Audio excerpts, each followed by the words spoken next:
Hello, this is Amy Chiu, and I'm so excited to be here at South by Southwest EDU for the very first time, where I'm presenting my session, Slow as a Pedagogy, Reclaiming Humanity in Early Learning. Come join me.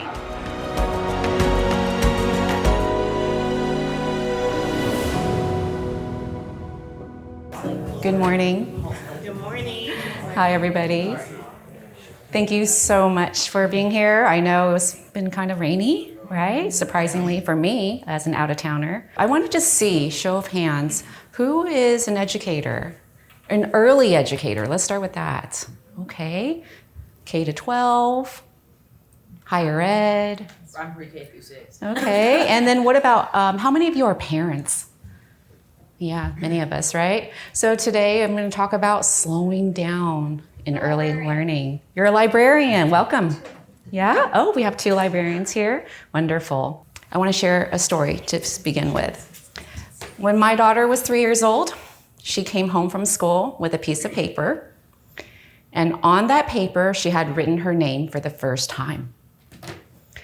I was so excited, right? So proud. And then I asked her, write your name for me. And I'll never forget. Her whole face drops and her body slumps over and she groaned. Why do I have to keep writing my name? I already have to do it in school. That really stayed with me. Was it a win if she could write her name at 3 but already didn't want to? Because she was already feeling the pressure. And I think that's what I want to address today, the pressure that we're all feeling in this current state of education. My name's Amy Chiu, and I worked in early learning for about 20 years now. I started out as a classroom teacher. I worked preschool for many years. Then I became an administrator. Currently, I teach child development in college back in Los Angeles. And I also work with educators in schools on professional learning. And there's a common thread. Teachers are stressed out. And this is where I want to help. Because the world is moving so fast now, and it just keeps accelerating. So that's a problem for our children because we're accelerating childhood. So what do we do? So this is what I want to talk about today. We are overworked, overtaxed, and we never have enough time, it seems. The world has really changed so fast. Even since I started in education about 20 years ago, I've seen this shift, and we have defaulted to speed. A couple of years ago, the US Surgeon General came out with an advisory called Parents Under Pressure. I'm not sure you've read it. But they're not the only ones under pressure, right? But you know, modern parenting is called intensive parenting. Doesn't sound very enjoyable. You know, most of us call it helicopter parenting or in research, over-parenting. But this is sort of the norm now, right? And parents aren't the only ones under pressure. Educators, all of us, we're under so much pressure. About 1 in 3 teachers leave the field annually. And those are terrible statistics when relationships and trust and consistency are the foundation of what we do and how we can be really effective educators. And then the push down of academics, pushing out creativity, curiosity, innovation, and joy. And I know during this conference, I've heard a lot about these 21st century skills, but we're systematically training it out of our kids. We're still going by 20th century metrics for our 21st century learners. And then there's technology, right? It's developing at breathtaking speed. And it's great, I love it. But it also has many, many drawbacks we're learning about. And those of us who have to always integrate new technology into our work, that's rough because the platforms keep updating and changing. When do we have time to be trained on all of these things? In short, the world is just speeding up, and I want to help us to slow down because the children can't keep up pace And neither can we, if we really think about it. I couldn't. I want you to think back to your early childhood, to your core memories of childhood. My early childhood was spent in Taiwan. That's where I was born. My family had a little apartment in the city, but on the weekends, we went to my grandfather's farm in the countryside. So there's little Amy in the yellow turtleneck, holding her brother's hand, with all our cousins in tow, from tots to teens. And this was my early childhood. So I still remember, because it was a working farm. I still remember the pungent, earthy smells of the animals, the pigs grunting in their pen, the chickens pecking at feed on the ground. I remember slow, meandering walks by the duck pond, running with a stick in hand, collecting bugs. These quintessential childhood memories. I think I've been chasing that feeling ever since. That feeling of absolute joy and freedom from roaming the land as a pack of children. We had all the time in the world to follow our curiosity and to find our own adventures. But childhood these days, this is becoming more of a rare thing. How many of you had a slower childhood? And I feel really privileged I had that too. I feel really privileged I have that to compare to.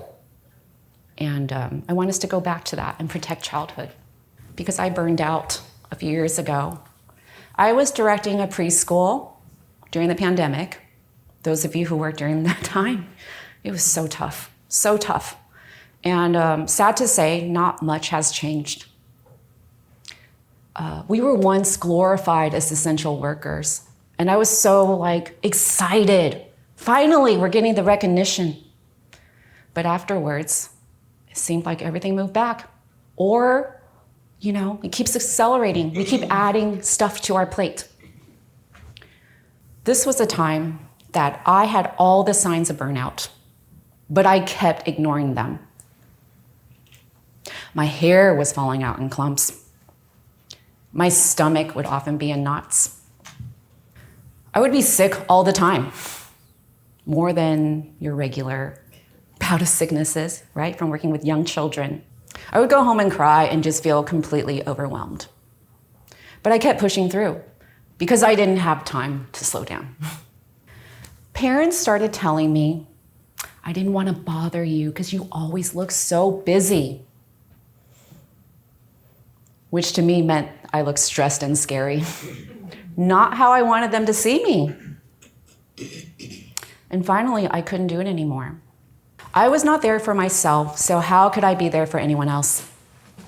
For my team, our families, and even my family at home.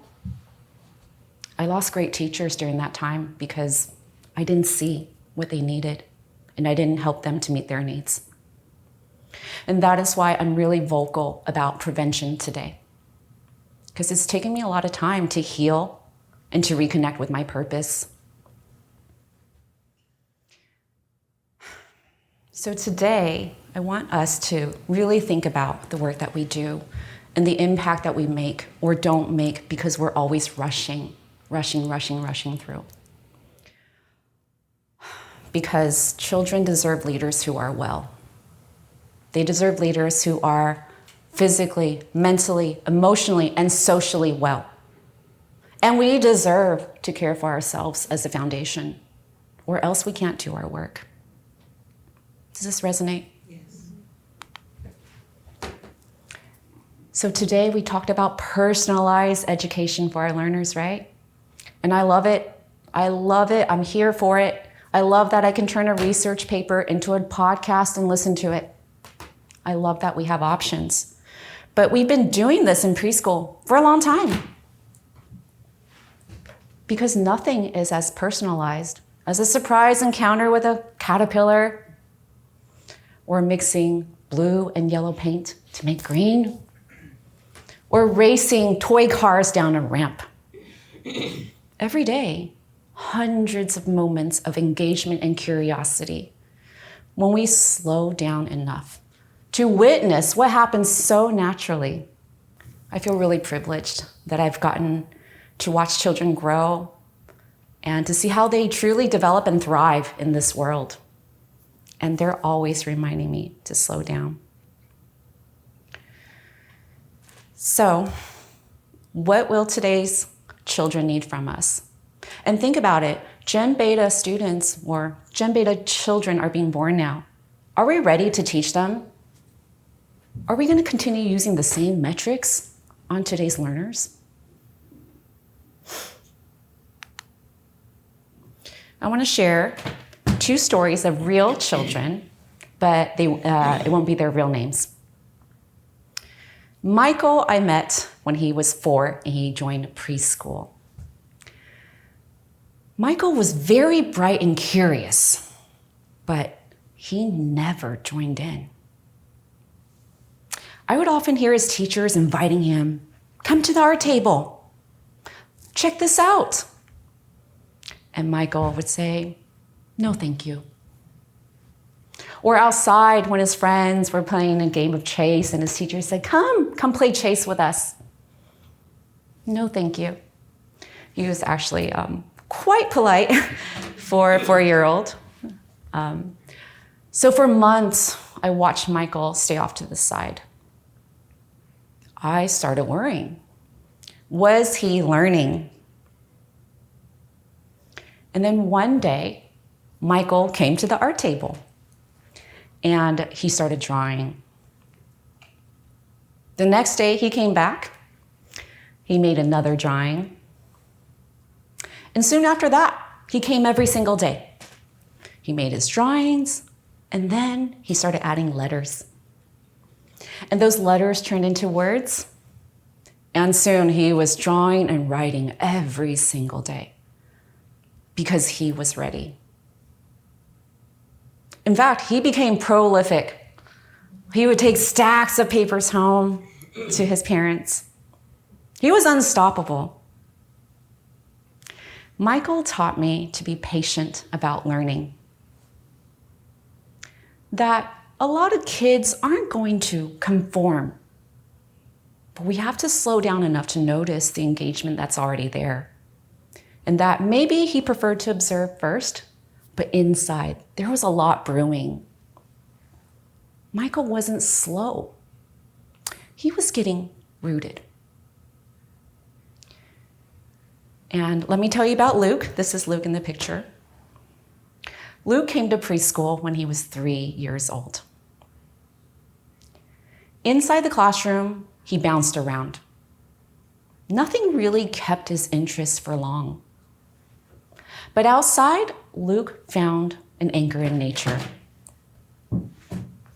I would often find him near a planter box, tenderly holding an object of interest, whispering to it under his breath. He collected some roly-polies here and put them atop this California poppy, and I just love the juxtaposition of this inquiry right in his hands. His mom started worrying that he wasn't learning until I explained what engagement looked like for him. I shared that Luke was deeply interested in nature, and his mom agreed.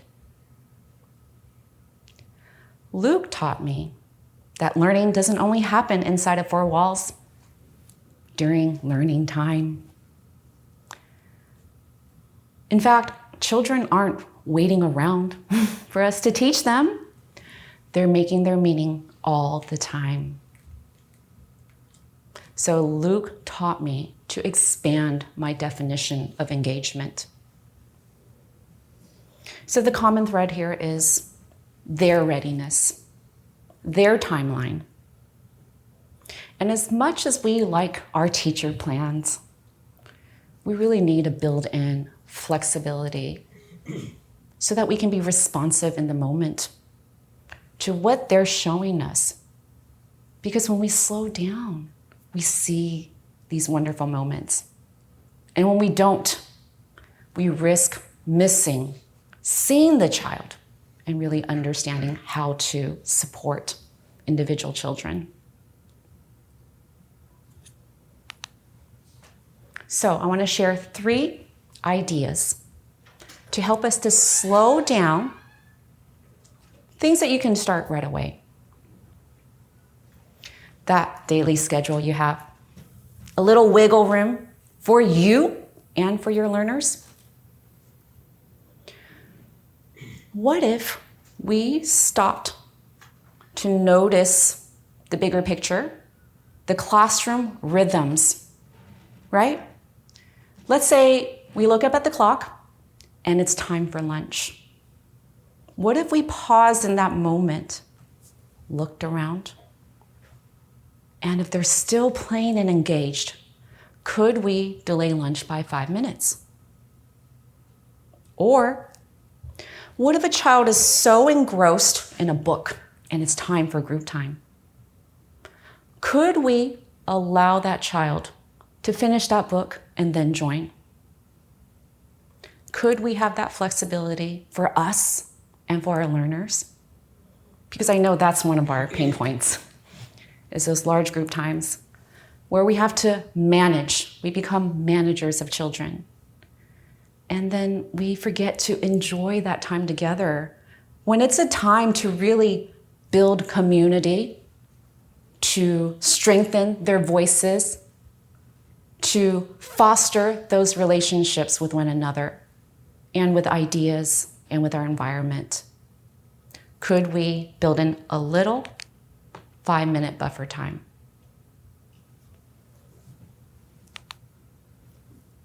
Next, could you ritualize a part of your day? I know when I frame something as a ritual, I automatically bring more care into it.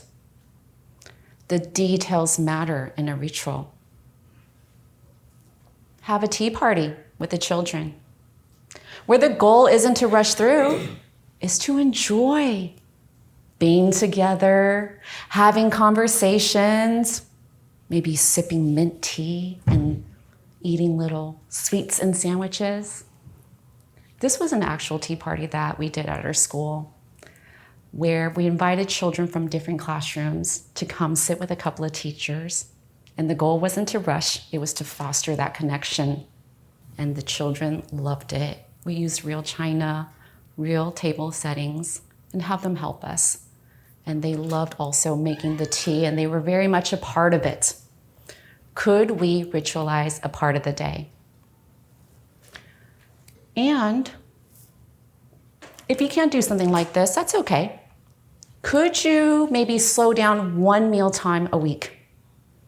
Now, I know you might be thinking meal times are some of the craziest times of the day. And I think let's embrace that. Let's embrace that beautiful chaos that's part of early learning.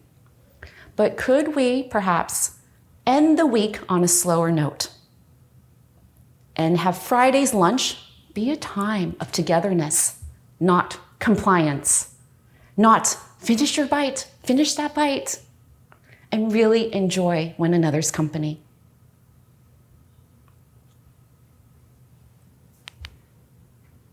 And lastly, grow a garden. Grow a garden with children, because then we have to surrender to the pace of nature. A garden will humble and heal you. And a garden can become a place of rest and refuge from the fast world for all of us, not just for children. If we did just take that little step today to slow down a little bit, to be more intentional with our time, then we can begin to resist this default to speed. That's why I'm going the other way now. I used to be super fast, and I used to take so much pride in being a multitasker and checking off all those boxes. But now, I want to go slowly. Think about spaciousness, flexibility, responsiveness, and humanity. Because that's who we are. And that's what we got to lean into, right? I know during this conference, I've heard so much about humanity. And I love that. We're all on the same page. We're fighting for humanity. So there are just a few things that we must do.